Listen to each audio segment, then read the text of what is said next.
Hey, good afternoon, everybody. I'm Brandt, and this is Nick behind the camera, and this is young Ziggy. Ziggy's getting brushed off. We're going to start training Ziggy. It's a slow process. We're not going to be in a hurry to do anything. He will turn 2 years old on June 3rd. He's a full brother to Zodiac that you've seen working. Well, he's not quite a full brother, but nearly a full brother to Zodiac that you've seen working in our other videos. This is Zodiac right here. Nice horse. I like him a lot so far. Yeah, we'll start training him. Maybe I should set a goal and we'll start doing something with him here as spring turns into summer. Maybe we'll do some plowing here or something like that. We'll try to have a nice goal for a age-appropriate goal for him. Middle of night tonight, I'm going to head out to Mount Hope, Ohio. Going to haul a load of horses out there. Hopefully haul a load home for a friend. Wanted to talk about auctions a little bit. Kind of a neat thing to get into as a horseman. Kind of a whole different market. Kind of a cottage industry. Maybe it's even bigger than that, having our draft horse auctions. Mount Hope goes on all week. They have crossbreds and driving horses, ponies, equipment, harnesses. Tomorrow's the stuff that interests me. It'll be actually today, about now as we're filming this, they're pulling horses. Doesn't hurt my feelings to miss that horse pull. They're going to pull the ones they sell. And then tomorrow they'll be selling Percherons, cataloged Percherons, cataloged pulling bred Belgians, and crossbreds also. See, they got quite a few crossbreds this year. Friday it'll be cataloged Belgians all day, followed by uncatalogued Belgians, and Saturday is uncatalogued horses. Busy times down there. Mount Hope, Ohio is a nice area to visit. I highly recommend. I don't care where you're coming from. It's worth the drive to Mount Hope just to eat at Mrs. Yoder's Kitchen right across the road from the sale barn there. What a great buffet they have. Good food, good atmosphere. That's the highlight of my trip every year. I would dare say Mount Hope is the best place in the country to buy and sell farm horses. Pulling horses, I'd steer you more toward Lagodi, maybe even Topeka, Indiana. Hitch horses, of course, Gordyville. And, there's other good sales down to Keystone Sale and down to New Holland area. And we got one in Romulus. They're all over, Waverly, Iowa. But back to the farm horses to buy and sell, I don't think you can beat Mount Hope. But personally, I don't deal at auctions a lot. I go there with a friend of mine every year, and we go to Mount Hope twice a year for the spring and fall. But I like to buy mine right off the farm, and I like to sell mine right off the farm. And that's not to say that I haven't done some pretty good dealing both ways, at auctions, selling them, and buying them. But my preference is right off the farm. You can tell a lot more about the horse right there. You can tell quite a lot about the guy's operation, the people you're buying it from. You can barter a better deal sometimes, sometimes not. I don't know. That's my preference. But nonetheless, it's a great sale. I'll go over a few things that I really like and I really dislike about horse auctions. I'm going to tell you my number one thing I dislike about horse auctions. I'll show you right here. Ouch. We keep it hidden. This one's broken. But horse whips. Oh my God, I want to stick these right up somebody's rear. Everywhere you go, and it doesn't matter what type of horse they're selling or chasing in the ring. They are whipping at it, getting it to trot and run. It could be a yearling going back to the farm, pulling bred yearling. And they whip and get it to run as if they're, trying to get some action out of a hitch horse or something. scare everybody. The horses get wound up, you know. Sometimes they're going to jump. Dangerous. I had a horse kick near me up to Romulus. No, Fonda sale last year, and I got pretty ugly to the kid, actually. Maybe meaner than I should to a young Amish boy, but the only way in and out of that ring is right by where they lead the horses in. There's no other entrance. And I was walking in, and the kid whipped the horse right in the rear ankles, and that horse let loose a kick. Hey, son, straighten up. And man, that son of a gun let loose and kicked right near me. And I let loose on that boy. And anyway, I told him exactly what I just said, that I'm going to put that whip where the sun doesn't shine if that ever flies near me again. I don't understand it. I don't understand why everybody wants them so hot and on a run. I mean, I guess if you're selling a hitch horse, but how the hell many hitch horses come from Mount Hope, Ohio, or Romulus, New York, or Fonda, New York, or the sales I go to? And while I'm on that subject, that's the next thing that drives me nuts is those Scotch plates. And I'm not a big, oh, that's ugly.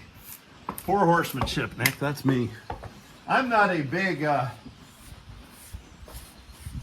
Scotch plates guy in general, and I'm not going to defend them too much, but I'm not going to run them into the ground either.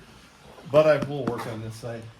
But I will say, what in the world are you putting Scotch plates on a horse going to Mount Hope, Ohio for?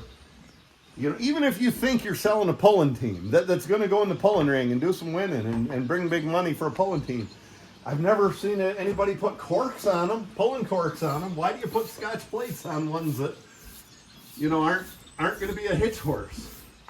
And why in the world would you put Scotch plates on a yearling or this guy, a 2-year-old, coming 2-year-old?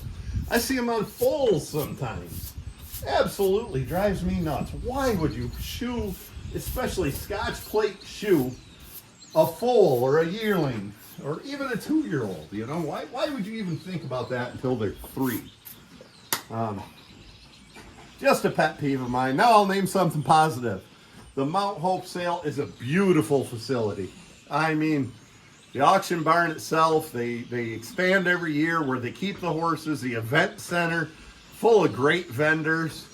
The whole town is nice place to walk around. I like that little outdoor store there with the gun shop. You know, Ackerman's, the Pioneer dealer, is right across the street. Just a beautiful facility. They got a great hotel right on site if you can get a room there. They make you comfortable. And boy, that's important when you're going there for a while and you're watching all those horses sell. So, yeah, I'm naming a couple of my good and bad points. So I named a positive, now I'll name a negative. Drives me nuts to see a horse like this guy. You'll see horses listed in the catalog. I go right in the house and get it. Coming 2-year-old. Well broke to all farm equipment. Really, he's coming 2. And he's well broke. I mean, 2-year-old can be well started. A 2-year-old can be pretty precocious and smart and easy to handle. But to advertise that as well broke to all farm equipment, you know. Another thing I'd watch out for if you had any thoughts of pulling or even logging to any degree. Most any horse that says they've been worked in the woods all winter. Boy, oh boy. It takes a good hand to work a horse in the woods and not spoil, especially a young horse, and not spoil their confidence and not hook them to more than they can handle. And I don't trust most people to. And in general, I stay away. Same thing with the ones they think are a pulling horse. The first thing a lot of people think that it has to be a pulling horse is an idiot. They think the horse has to be high-strung and stupid and outrageously behaved. You know, and that's not true at all. Elvis, come here, partner. I'm going to show off another dirty horse. Elvie, This guy's a pretty darn good pulling horse here. He's a, he'll turn, I think he'll turn 6 this October. I can't remember. Anyway, he's a pretty darn good lightweight horse. He falls asleep between hitches at a pull, you know. They don't have to be an idiot. You know, this team of mine right here, this is my lightweight team, Elvis and Jim. We're going to upload some videos. A week and a half ago, they were out in Michigan and beginning drivers. Some people that never drove a horse were driving this team with 300 feet of logs behind them. You know, that's the kind of horses we like. We like them behaved. They don't have to be idiots to be pullers. And then they'll take them horses and hitch them and hitch them and hitch them until they're hung right up. If I had an interest in a horse for a pulling horse, I'd go out there and I'd say, if you want me to bid on that horse, don't hitch him anymore. He did a good job and just quit going back. Cool, buddy.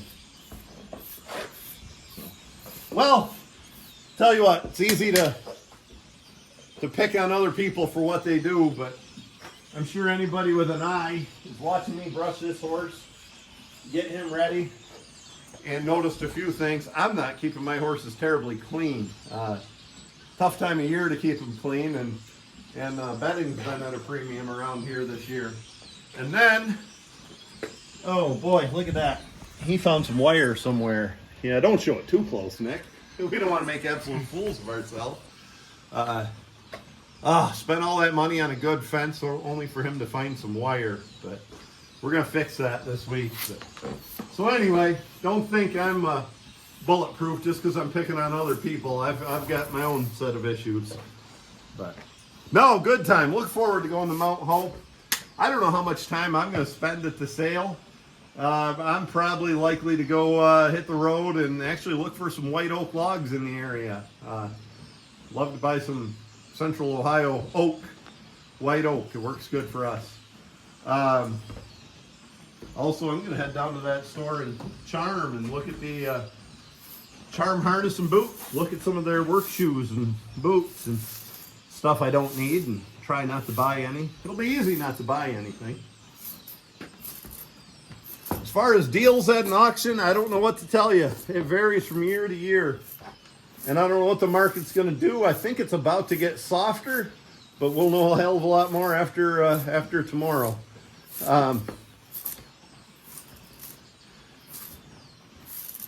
Used to be you could buy a 2-year-old for about the same price you could buy a yearling cheaper than you could a weanling, and a 2-year-old cheaper yet sometimes. That seems to change the last 4 or 5 years. So I think older horses are darn good value at an auction like that. For some reason, the modern thinking, any horse over 10 is old and getting near the end of its working career. And gosh, you can get to anything 12 years old on up, and the value goes down quickly, and the price goes down quickly, but I'm not sure the value does. If it's got good conformation and it's a good horse, there could be some good buys.